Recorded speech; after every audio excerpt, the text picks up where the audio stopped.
The residential schools were specifically built to take the Indian out of us. We were strapped and beaten. You could scream and scream. There was no one there to come to your help.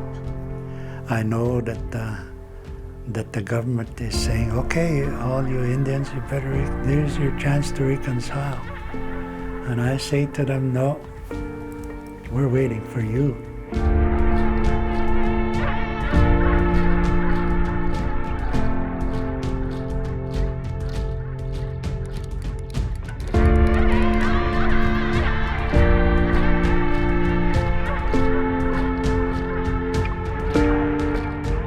So many survivors have been gracious enough to share their often painful residential school experiences with Canadians, so Canadians can learn the true history.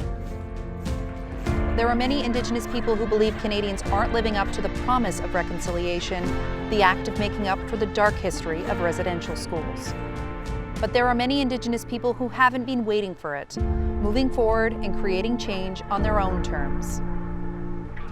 I'm Stephanie Cram. I'm Métis with family ties to Lac St. Anne and Alberta. The stories we'll share with you over the next hour will inform and hopefully inspire Canadians to take action. We'll introduce you to Indigenous people who have found what was stolen from them and made it theirs again.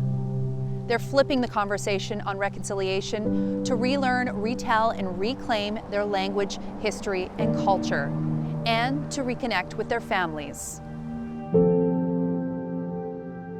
So let's start at the former Portage La Prairie Residential School here in Manitoba. It opened in 1914. First Nation children were forced to attend here, a world away from their families. Elder Ernie Daniels was one of them. So these trees are over 120 years old. He's a former chief of Long Plain First Nation and a man who's dedicated his life to correcting history. Ernie walks the halls of his former residential school regularly, but what he won't do is share the more painful memories of his own experience. Decades after, he still hasn't spoken about it to his own children, but he shares this with us. I come from a community called Long Plain.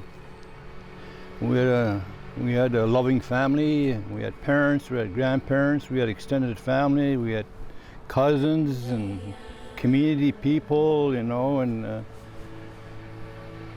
all the things that any human being wanted was there for us. And all of a sudden you get removed, sometimes by force, by the RCMP or by an Indian agent, out of our family environment.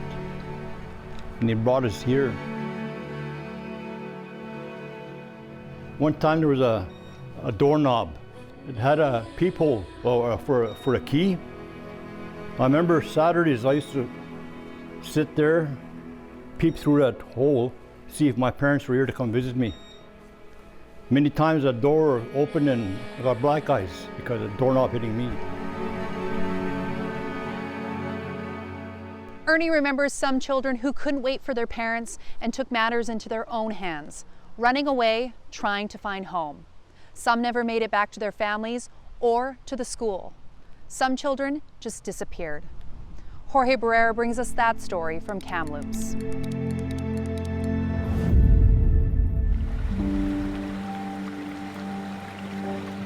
It brings me back to a time in my life, my time when I lived in peace and comfort and safety, and I felt protected by my family. And, excuse me, that was probably the safest time in my life. Barbara McNabb Larson still remembers the day it changed. And I remember when they came to get us from here. The first year we went in a livestock truck. And the next year? They came out with an army truck. And they drove us back to the school in these trucks, and they unloaded us like we were just little animals. She is one of thousands forced through the doors for nearly 80 years of Kamloops Residential School. The first things they did was they took us down to our cleansing room, where they cut off our hair. Then they deloused us. Then they scrubbed us down with disinfectant like we were diseased animals. Sorry. The name of the institution is now known worldwide. Students always suspected children were buried here, and now they are reliving the horror. For 3 days, I went into a depression so deep.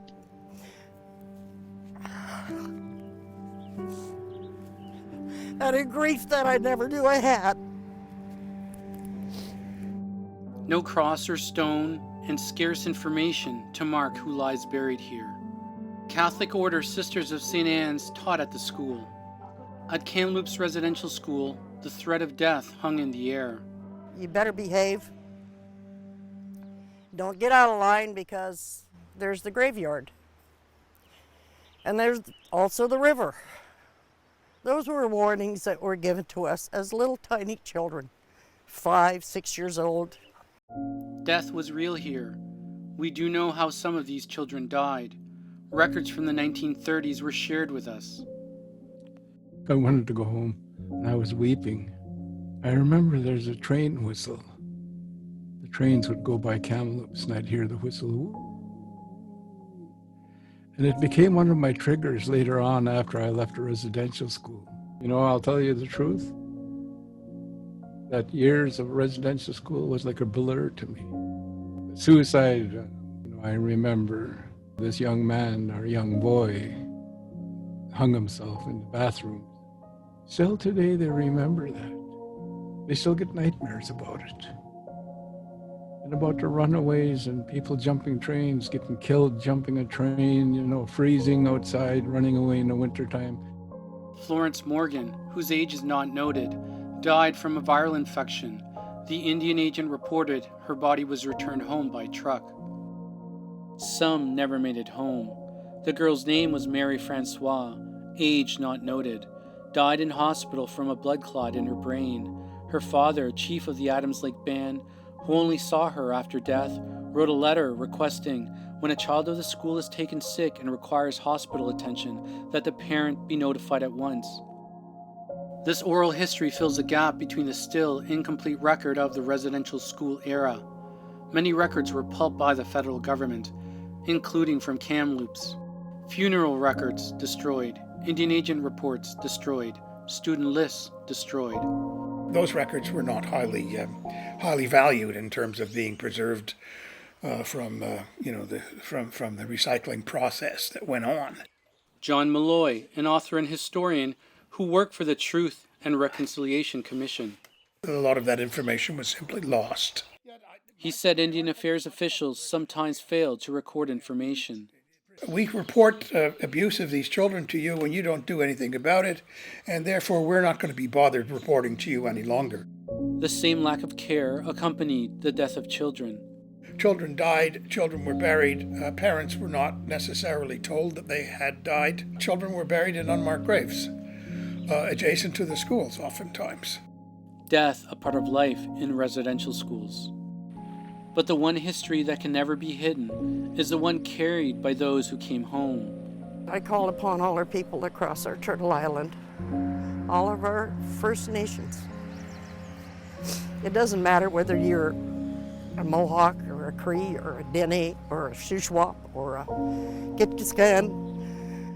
We're all one people. We're one nation. And it is our cultural and traditional strength, I believe, that has allowed us to carry on and to live. Carrying on means getting survivors to share their experiences with family. Leonard Monkman with CBC Indigenous spoke to a group about how it brought them closer together.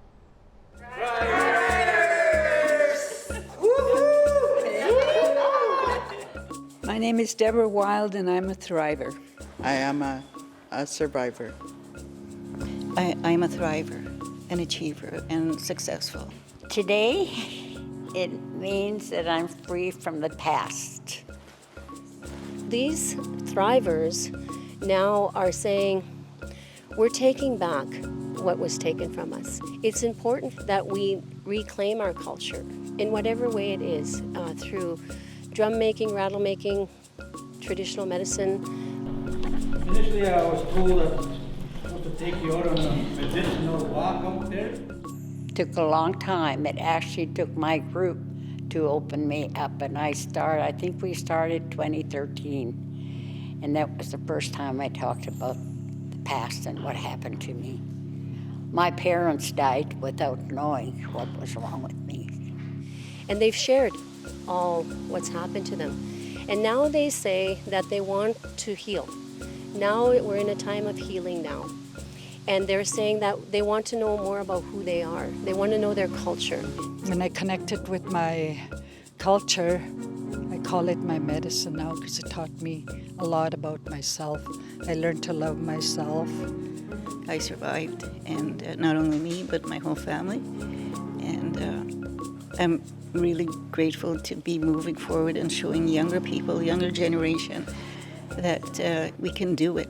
We're encouraging a survivor and at least one family member. They can bring more than one, but we're wanting to incorporate the family. Despite all the trauma I've gone through, you can overcome anything, as long as you work hard within yourself. Like, you really have to go deep down and, just connect with our culture and practice the 7 teachings, love, kindness, because we didn't know anything about love when we were in residential school.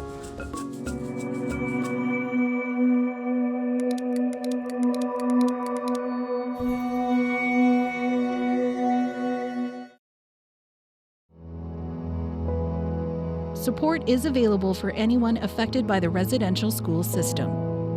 The Indian Residential School Crisis Line provides 24-hour emotional and crisis referral services.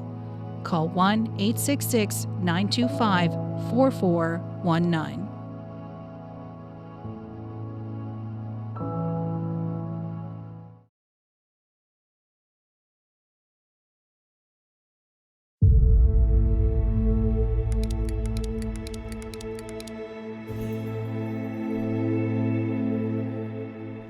Most Canadians are familiar with the whitewashed history of residential schools. A step towards reconciliation is retelling that history truthfully.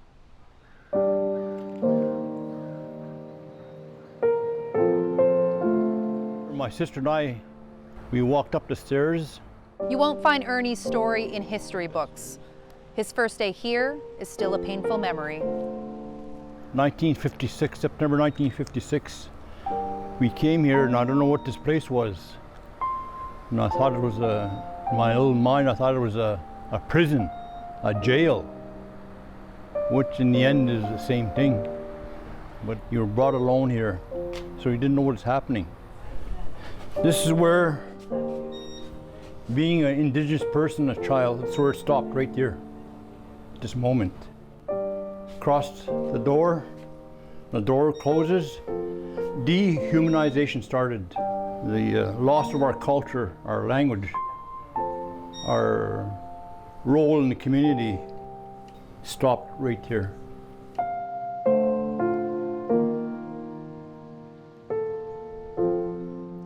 These inhumane acts have sparked a reckoning. It's led to monuments rooted in Canada's colonial history to be targeted for vandalism and even destruction.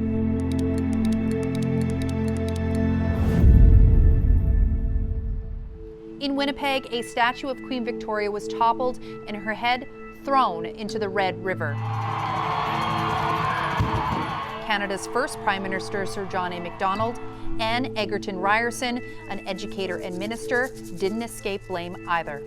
Their statues were meant to highlight their contributions to Canada. But many say we need to retell that history because their presence ignores their role as the architects of a genocide. Simon Nakaneshny was a witness to history being rewritten in Montreal. Canada's first Prime Minister pulled from his lofty perch above Place du Canada. It happened at the end of a demonstration calling for the city to defund the police. On Twitter, Montreal's Mayor Valérie Plante strongly condemned the vandalism. Alberta Premier Jason Kenney said this vandalism of our history and heroes must stop. Montreal police are investigating. This isn't the first time McDonald's statue has been targeted or even decapitated. In 1992, unknown vandals cut off its head, reportedly to mark the anniversary of the hanging of Métis leader Louis Riel. It speaks volumes to how people are feeling. Jessica Quijano spoke at yesterday's demonstration. She says the statue toppling came as a surprise, even to organizers, but she's not sad to see it fall. It's glorifying a figure that has a legacy of genocide, and I think that it's wrong to not teach that legacy, and I think there could have been many opportunities for government to acknowledge the damage and the pain and the trauma that John A. Macdonald has done. A crane lifted the headless bronze from the ground and trucked it away. The city will consult with heritage experts about what happens next. That statue was not returned to its spot in Montreal. But these problematic figures have also had their names on important institutions. Before one of Canada's most recognizable universities made the decision to change its name, Farr Morelli brought this story of the objection to Egerton Ryerson.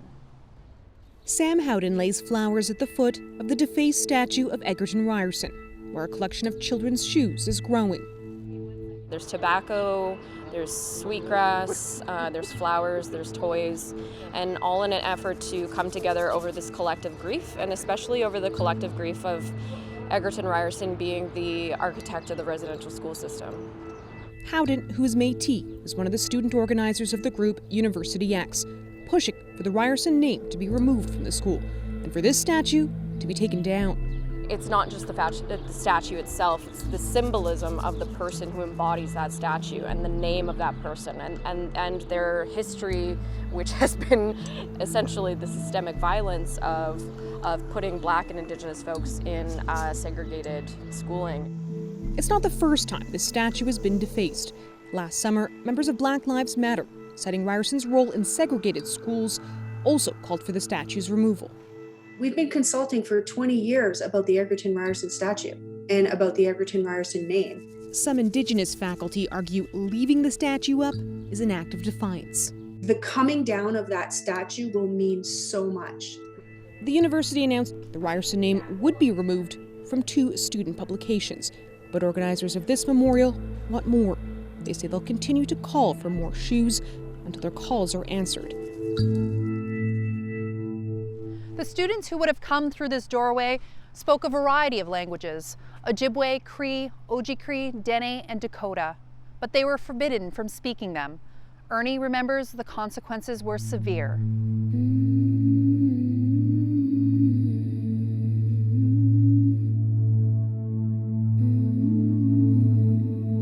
If you were bad, if you wanted to be isolated, this is the room.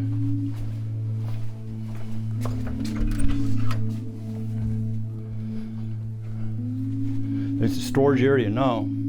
What would happen in this room? Oh, you're punished, strapped, speaking a language, running away, being caught, behavior. Behavior did not reflect a bad person, but that behavior was wanting to go home and be with their parents. Ernie managed to keep his traditional language, but for some, it was too painful to hold on to. Karen Pauls tells us of one survivor who is helping her community relearn their language.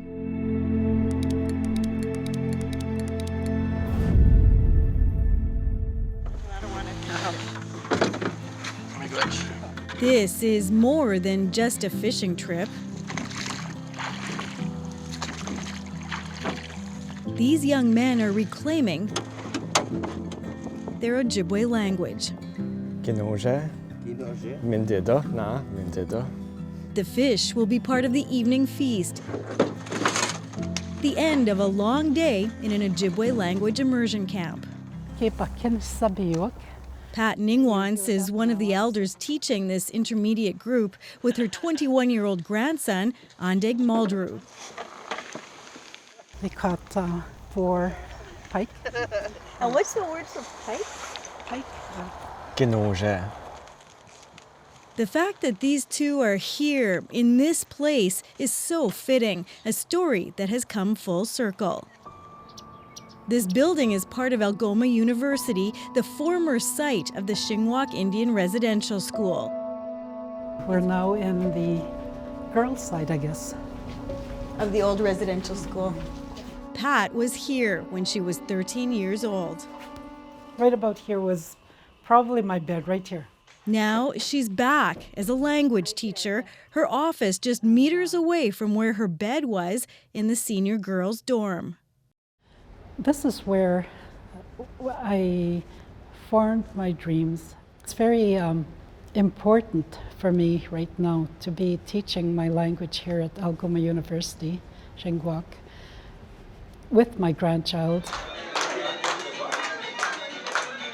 Even that is significant. For reasons she still can't understand, Pat was unable to teach her son Ojibwe. I could never do it. The words would get stuck. And I was afraid that would happen with my grandson too. So Ondeg started attending her language courses. He picked up grammar, vocabulary, and a sense of identity. Learning the language is definitely, maybe more confident in who I am, at least.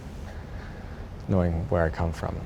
Building this community and connection, that a lot of people have, lost. At the camp outside, Quinn Miyawasage and Levi Laundry are building community and the fire they'll use to smoke the fish. I find when you are doing it, actions, you're constantly telling yourself what you're doing. You conjugate the verb, the action, right? So I can say like he or she is making kindling, or I can say I am making kindling. For him, language is also tied to identity. Especially at a place like this, a former institution of an Indian residential school, it's a place where the language was attempted to be eradicated. We're actually bringing it back. While they prepare and tend the fire, Pat and Ondeg have taken some of the other students grocery shopping.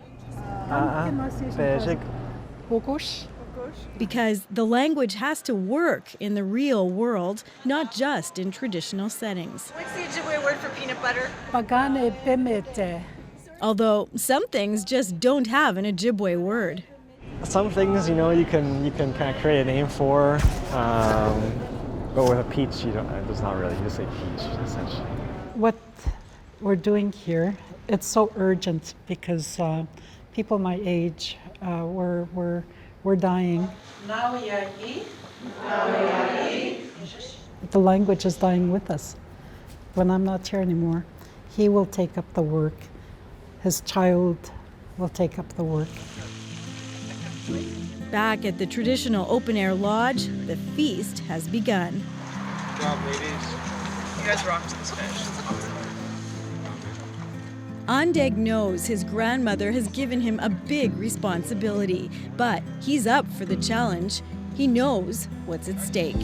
Since so many of these communities, have been still struggling with these different problems, people fall in different ways, I guess, that maybe can be healed by the language.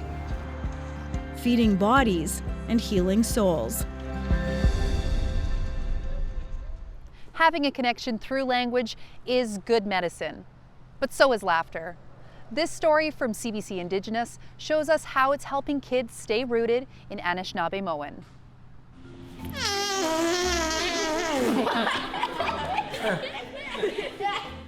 My name is Donis Kennedy, and this is the Booget game. We came up with what I thought was like the funniest verb in Ojibwe, is the Booget. He or she farts. Who farted? We want to teach our kids how to speak Ojibwe. We want them to learn more than colors and numbers. For me, the game really puts language learning into a really fun context. So if you learn 100 ways to talk about farting, you'll know 100 different ways to talk about singing, sitting, standing, eating, sleeping. But first you have to learn the bases. So you can start as simple as neen, geen, ween, and shigo. 4 words and you can play a game. It's important for me to learn Ojibwe because I can talk with my elders that don't know English, and I can learn all about my culture.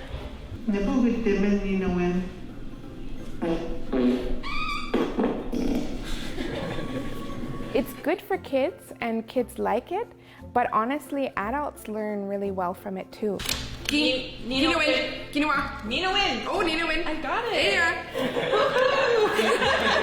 It's the year of Indigenous languages, and we want everybody to have a turn. Do you guys want to play again? Yeah.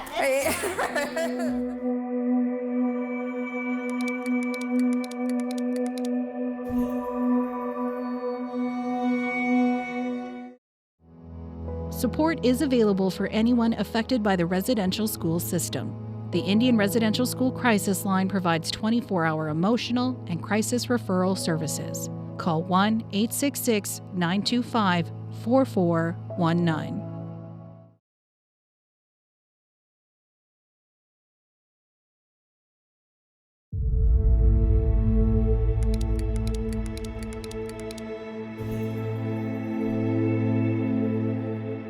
This is We Know the Truth, stories to inspire reconciliation. I'm Stephanie Cram. The goal of residential schools was to kill the Indian in the child. That meant destroying any connection to culture. Back here on Long Plain territory, Ernie remembers having to grow up without his family to teach him about the customs of his people. I remember my grandfather came here, proud of him being an Anishinaabe. He had braids. His parents put braids on him. Got over here, took the hair, cut it right off. So he looked like a little, not an Indigenous style. The act of cutting off Ernie's grandfather's hair is symbolic of the loss of culture. For some, that meant not learning how to hunt or make shelter. But this story out of Alberta shows us how youth are teaming up with elders to reclaim those skills.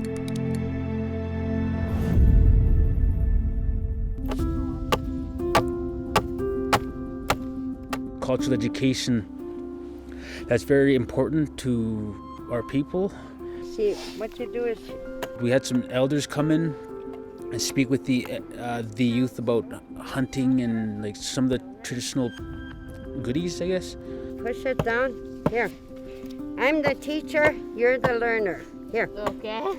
As a Native person, an Indian person, you gotta really learn.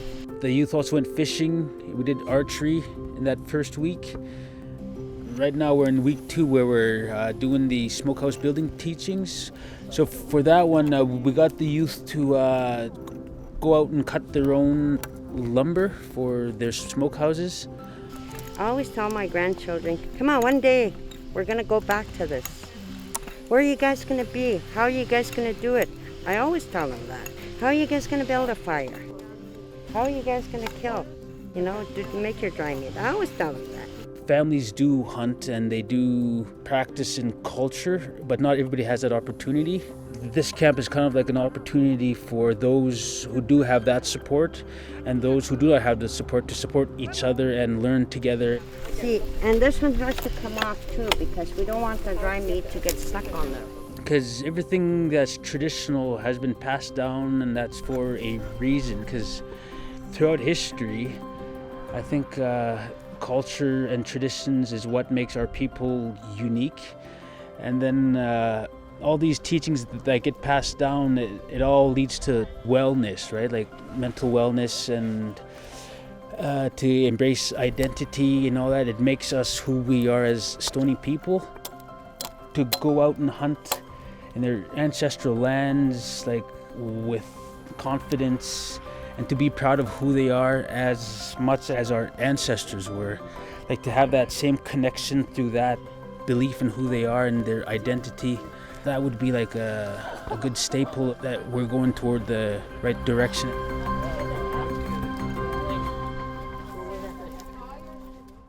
Going in the right direction also means drawing from cultural practices that were once banned. Brian Knockwood from CBC First Nation is creating artwork that draws from his ancestors.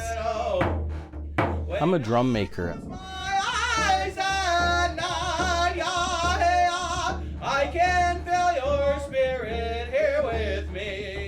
travel around all over the Maritimes, all over Wabanagi territory, making drums.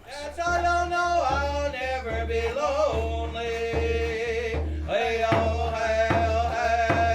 I've been making drums probably for about 20 years, but I've been doing hand drum making workshops for about the last 12 years. I didn't really know what a drum was until I was 16 years old. We didn't have this. We didn't have any of this when I was young. Like I said, we're just so close to the residential school. We were affected so big time from our language, our culture, our traditions. When I first started singing in 1991, I was introduced to the drum by a gentleman from Medibanagiek. And then over the years, I learned from many different teachers. Word got out probably about 8 years ago that, hey, there's these guys from Indian Brook that can do hand drum making workshops. And probably over the last, I say even 5 years, we've probably done about 120 workshops. Being able to pass on the knowledge and the tradition to our kids, seeing the smiles on their faces, that's the biggest thing. It's like they're so happy. If they can go on to pass these teachings on to their grandchildren, that would mean so much more. When you make a drum, you always have to keep in mind, like the deer gave up its life. It gave up its life for a purpose. We're always taught to use every part of the animal that we can, that don't let anything go to waste. And so we always have to keep in mind the spirit of the animal when they're making a drum. Like that one simple teaching that I learned: if you take care of the drum will take care of you. That's the number one teaching right there. I'm so grateful for the drum. I can honestly say probably about 90 to 95% of my friendships come from that drum, because of that drum.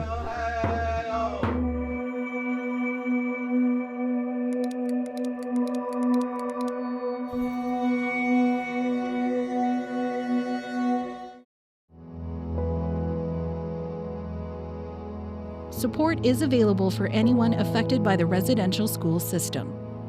The Indian Residential School Crisis Line provides 24-hour emotional and crisis referral services. Call 1-866-925-4419.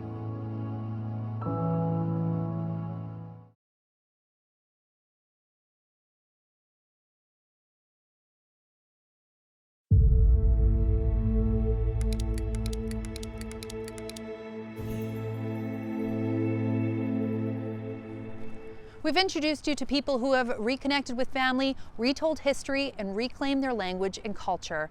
We're now going to take a look at how the purpose of this place has been reestablished by Ernie and his community. Behind the school, on the walls of this barn, are names from the past, scratched into old wood, and words of hope, counting 1 week and 6 days to go home.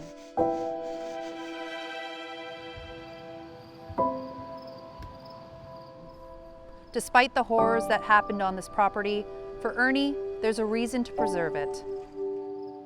There's kids still here, their spirits are right here. They haven't gone home, they're still here. If you believe in paranormal, they're here. People see them, people feel them, people hear them. But all say, don't try and get rid of them. This is their home. You include them, you ask permission from them whether we can be here. This is their territory, this is their home.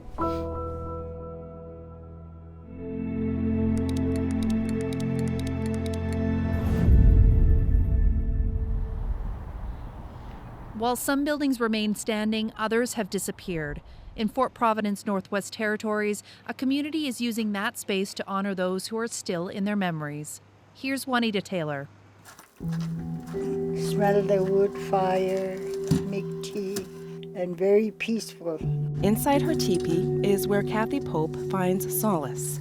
It's what she was seeking in 2018 when she traveled over 600 kilometers to honor people buried in an unmarked grave. It was something I'll never forget. The traditional Dene ceremony left a lasting impression on Pope. Many of the dead were residential school students. 3 were her relatives. I was very happy and very sad, all so mixed emotions, so very much. The graves are here in Fort Providence, near the site of the Sacred Heart Residential School.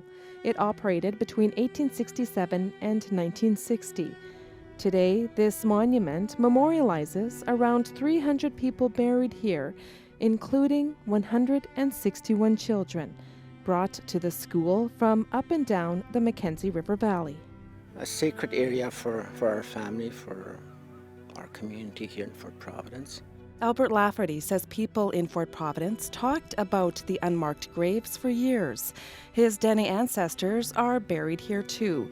In the early 90s, Lafferty led a push to ensure the old burial ground would never be developed. They brought in ground-penetrating equipment to search for remains. All of our ancestors and all of the children who are buried here, so it's a very special and sacred place for us. Lafferty worked with the Roman Catholic Diocese of Mackenzie, Fort Smith, and Yellowknife to find out who they were.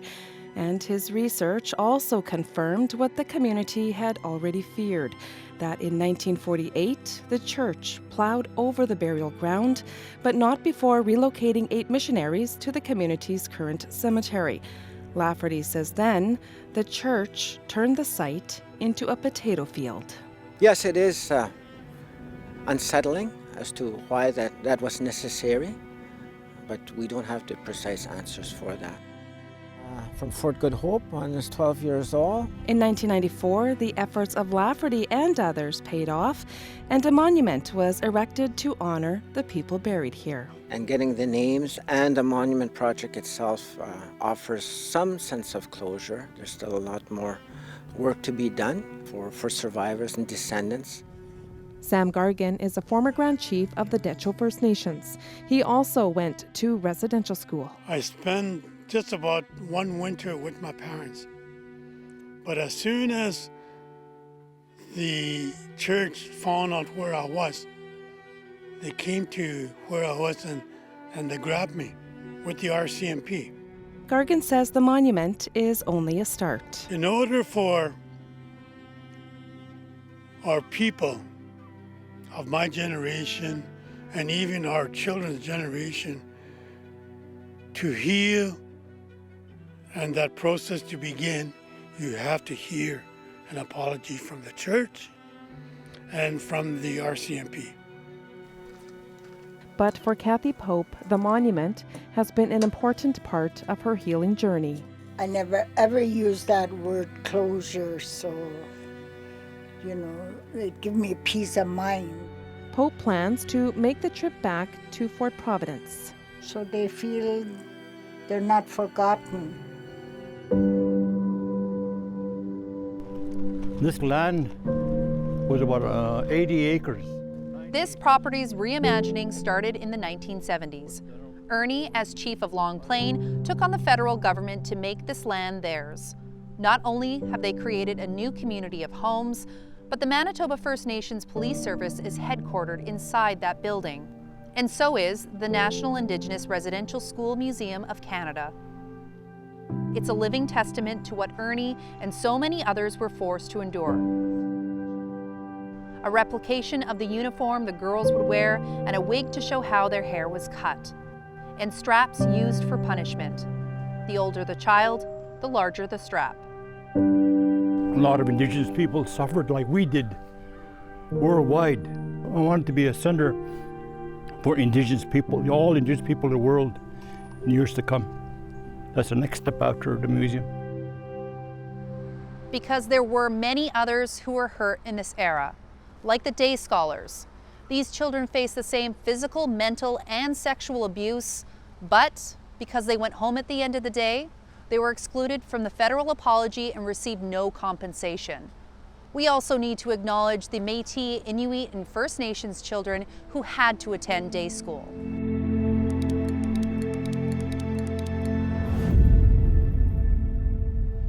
In Edmonton, one act of reconciliation is taking shape in the form of replacing numbers for the city's 12 wards with new Indigenous names. Tansay, I'm Chief Billy Morin from Muskegse Enoch Cree Nation, and we are standing in CP Winyuwak, CB Inuak. Ward CP Winyuwak is in southwest Edmonton, and it borders the Enoch Cree Nation in the west of Edmonton. CB Inuak literally means CP is river, Inuak is people, Nehiyaw people, or Indigenous people, so it literally translates to River Cree people. CP Winyuwak was chosen to honor the relationship between the city of Edmonton and its biggest, closest First Nations neighbor, which is the Enoch Cree Nation.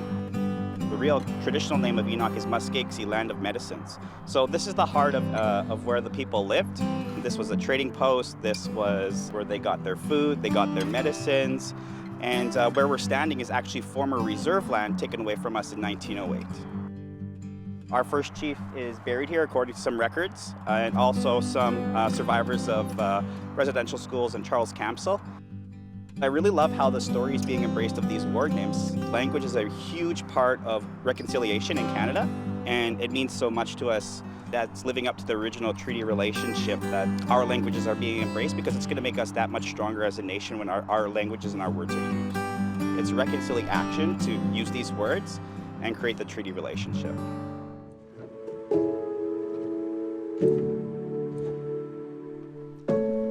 As our journey comes to an end, you might be wondering, what can I do? The National Center for Truth and Reconciliation, Stephanie Scott, sees the path forward. I think Canadians can start to learn more about what happened in Canada, Canada's true history. They can speak with elders, knowledge keepers, survivors. They can watch Indigenous films and documentaries. They can check out nctr.ca and take a look at the hundreds of reports and resources that we have online. And really, reach out to communities in your area and try to break bread, start a relationship, grow together, and that's truly how we can reconcile as Canadians. Indigenous people can't do all the work. It's the responsibility of all Canadians to move forward in a good way, to reconcile for the scars that remain today. Read, learn, listen to survivors like Ernie. But we knew the truth. We lived it. Nobody can never deny us that. We're trying our best to educate our young people to carry on. It doesn't matter if I'm dead or alive. They'll carry on the truth. They know what happened.